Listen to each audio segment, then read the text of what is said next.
Hi, everybody. I'm Derek Blasberg. Hi, everybody. Hi.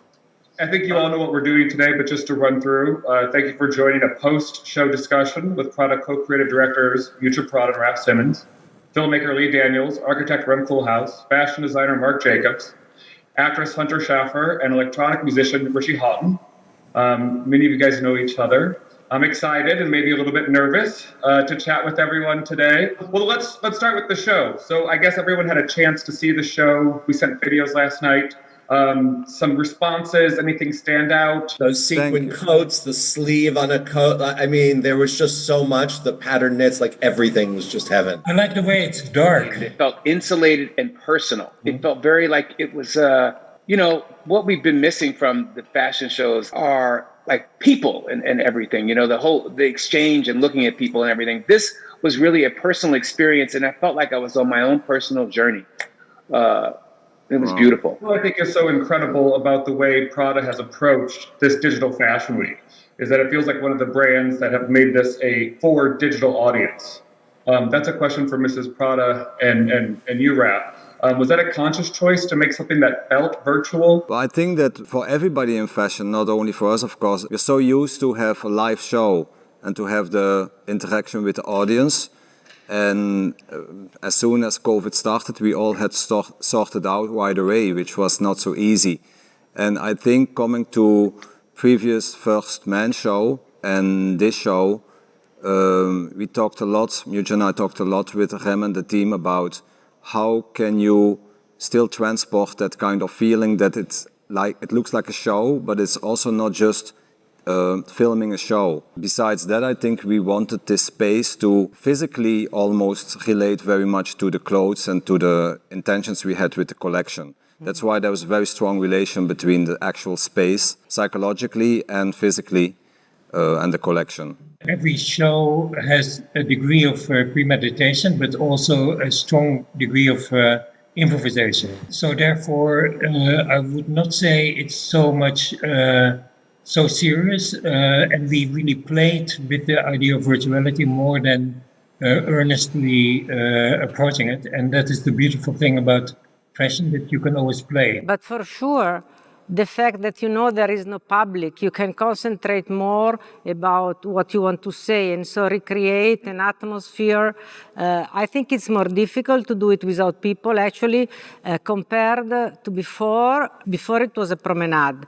Like this is very much more difficult because you have to do the show and after edit and try to find out something that makes sense as a piece of work, not just as clothes passing by. Of course, we will go back to reality, but I'm sure we will find a way that this shouldn't be lost because, okay, it was much more effort, but much more interesting, and probably at the end we will have to do both. And though not as they both are exciting in their own way, but this is, I could understand this, Prada, how difficult this was for you because the detail, you're never taking your eyes off the clothing. You are focused, laser focused on not the celebrities and not the beautiful people and not the all of that, but you're focused on the work. Has it gotten easier working together in this process, or? Yes, it got easier. And I think it was very difficult in the beginning as well because it's so different when you do something like this or when you film the show, the actual live show. There were some very beautiful shots that started as close-up from the back.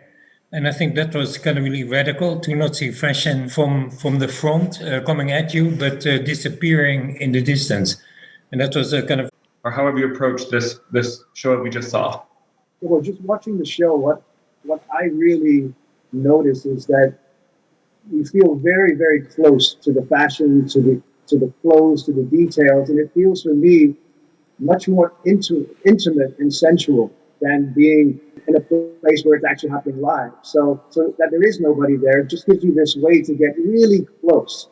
And that's what I have to think about when I'm making the music because, you know, I'm there to support what you're seeing. And when you have those very intimate, you know, close-ups, I have to kind of just sit in the background and support that and just give a kind of touch of the feeling that Raf and this Prada are trying to project with their collection.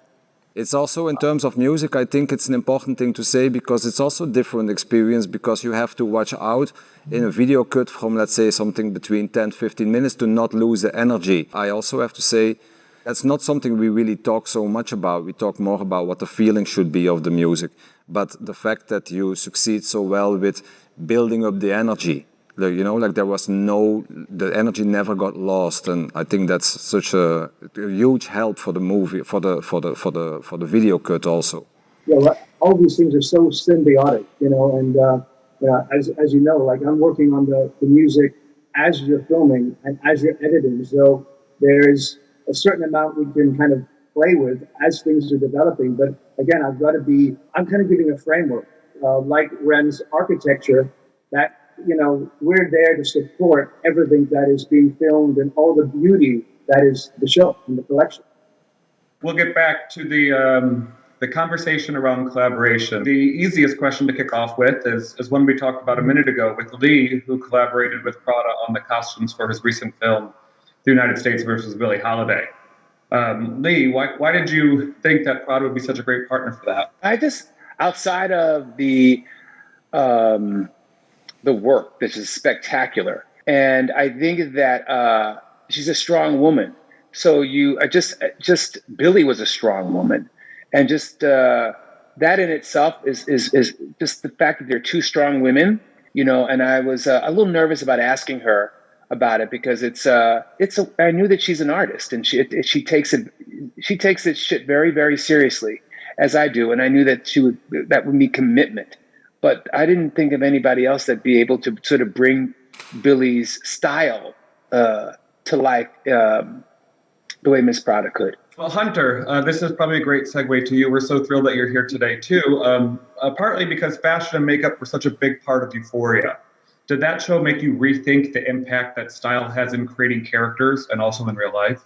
I'm not sure if it was rethinking as much as it was like a realization, because Euphoria was my first time acting or being involved with as much input as I had as far as like costumes and makeup goes. So I think it was more just like a big realization of like how much your decisions with clothing and makeup can accentuate elements of a scene or bring something out or contrast in like a cool way. So it was a massive learning experience more than anything else. I wanted to ask you something, because it's clear that for fashion, all the other fields are important for your own job and also for the movies, because in the movies you have architecture, you have music, you have ideas.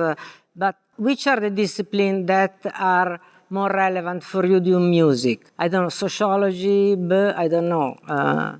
For music, I would say sculpture. You know, for me, going to see an installation, an art gallery, and actually, especially walking around some type of three-dimensional sculpture or object is a way to kind of think about the space and the architecture I'm trying to develop in the music I make. So it's very often about space and architecture. It's where are my sounds fitting in this spectrum, in this landscape that I'm trying to produce.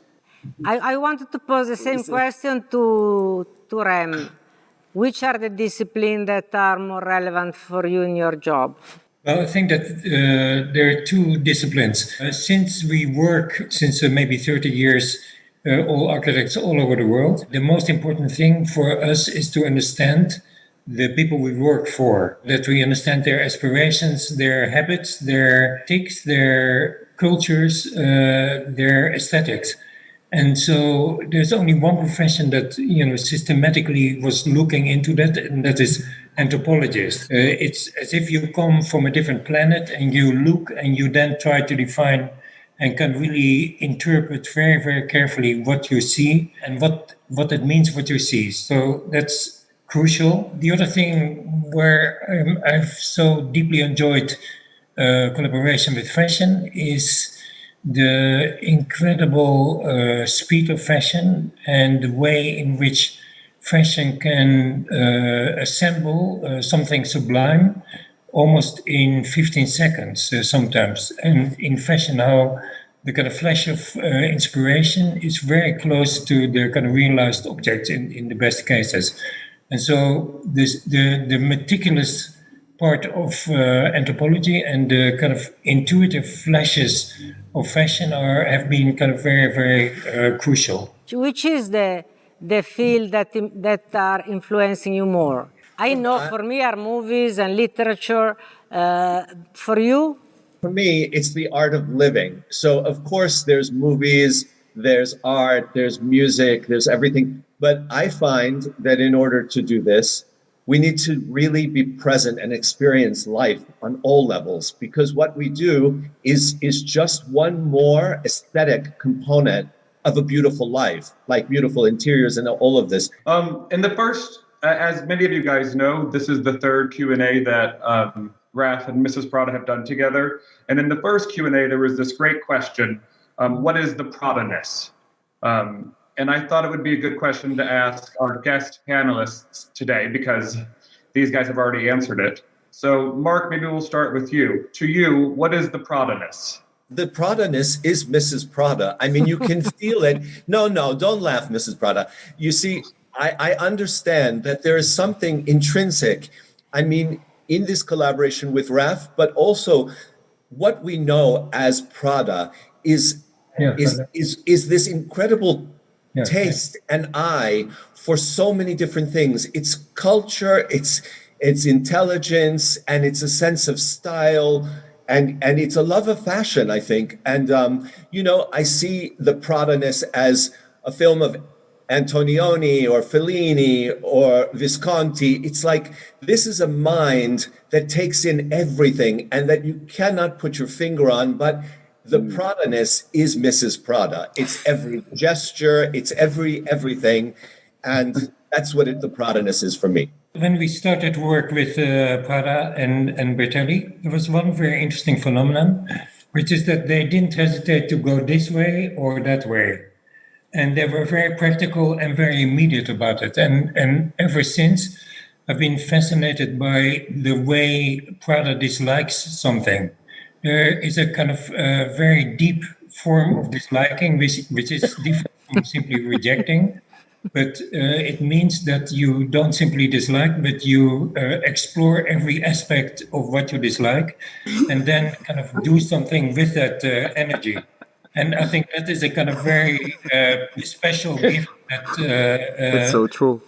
Prada has. Hunter, for you, what is the Prada-ness? The Prada-ness is, I see Prada as sort of like an armor, but like in most, like if I think of like a night suit, like you can, it's divided up and you can see what's underneath, and that there's like always something kind of like stormy or like brewing underneath the like elegant poisedness that's on top of it, which I think also speaks to what Lee was saying about like how it like protects the woman who's wearing it, like no matter what she's dealing with, woman or person or whatever. Mrs. Prada, you probably aren't going to like this next question, but it's here, so I have to ask it. So we asked all of these guys what they find inspiring about the Prada aesthetic. But a question for you and Raf is, what have you been inspired about by our panelists? Is it their filmmaking or their storytelling or their music or their acting or their designs or their architecture? How are you inspired by your collaborators? I think that fashion is a field that requires inspiration besides life, as Marc said very well. Of course, we have to deal with architecture because it's the space we are in. We have to deal with music. We have to deal with people playing and performing. And basically, we have to somehow tell a story that was movie director does. Ultimately, it's about life, but we need, let's say so, that we need all these other people intervention. For me, I think every creative field and every creator, or from every creator, I could for sure find something that I might like. We sometimes talk about it. Like, I think many designers I might like a piece, a pen, a shoe, whatever, or from a director, maybe one movie, or from an architect, maybe one house. It becomes more complicated when it's a total body of work. We admire your work very much over time.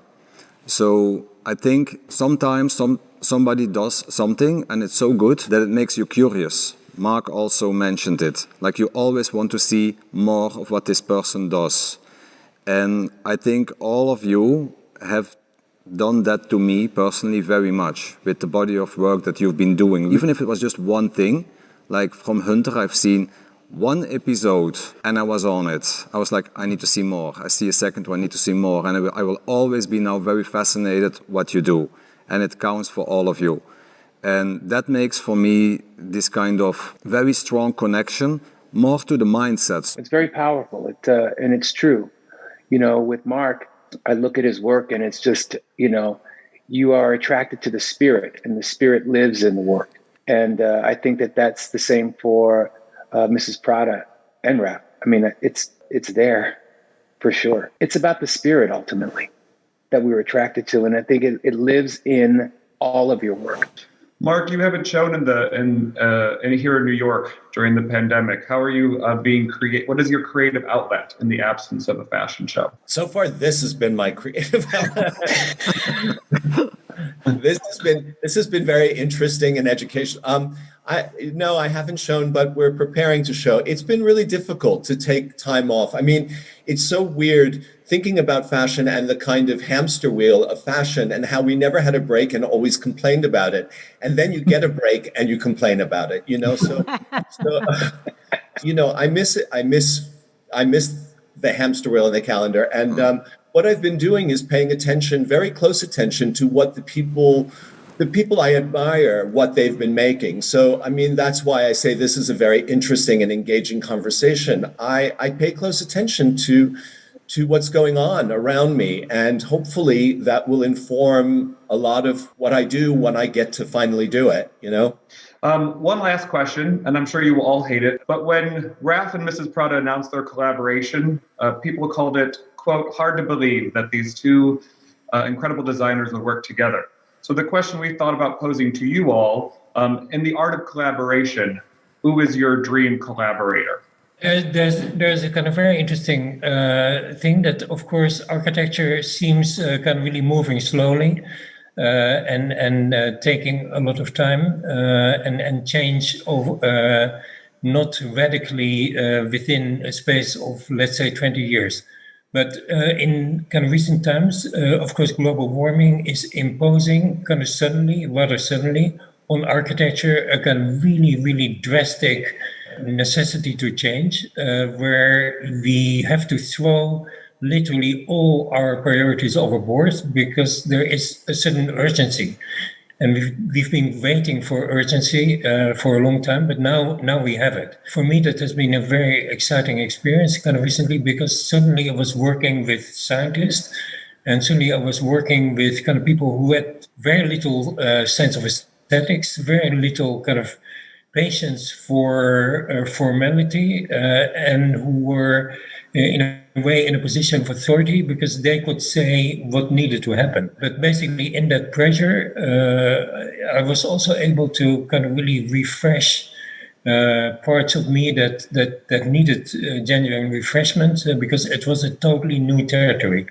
And so I think we all need collaboration all the time, but it's particularly exciting if it's about a collaboration that lets you enter a site of a place where you've never been before. I totally agree, and I think that it was this meeting we spoke about kind of light matters, but in this moment, the questions that really are moving are so many, so relevant political points that those are the ones that actually are the most challenging.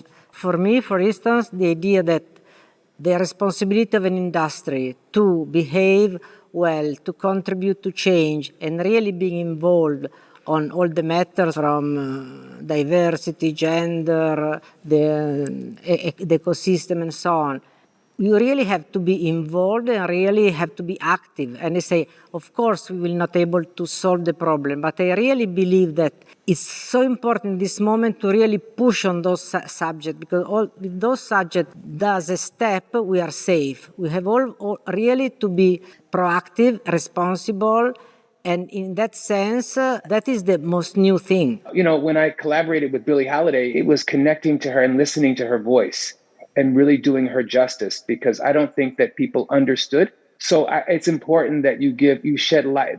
We're all gray. The world is gray. What you see is not necessarily what you see. And so collaborating with old spirits, I think, is and giving shine to my ancestors, it's an honor for me.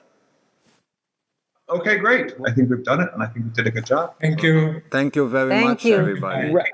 Thank you. Thank you. Thank you. Thank you. Thank you.